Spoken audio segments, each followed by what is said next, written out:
మధ్య నీరాజనం కార్యక్రమానికి పునఃస్వాగతం. ఏరకుమీ కసుగాయలు దూరకుమీ బంధుజనుల దోషము సుమ్మి పారకుమీ రణమందున మీరకుమీ గురువులజ్ఞమేదిని సుమతి.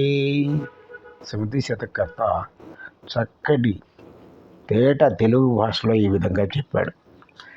ఓ మంచి బుద్ధి గలవాడా, చెట్టు మీద నుంచి నేల మీదకు రాలినటువంటి పిందలను ఏరి తీసుకోవద్దు. వాటిని కసుగాయలు అంటారు. ఆప్తులు, మిత్రులు, చుట్టాలు వీళ్ళకి వెళ్ళి వాళ్ళని నిందించవద్దు.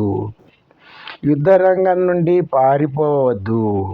విద్య నేర్పే గురువులను, పెద్దల ఆజ్ఞలను అతిక్రమించి జీవించవద్దు అని ఏరకమీ కసుగాయలు దూరకమీ బంధుజనుల దోషము సుమ్మి పారకమీ రణమందున మీరకమీ గురువులాజ్ఞమేదిని సుమతి అని చెప్పి ఎలా ఉండాలో ఆ విషయాన్ని తెలియజేశారు.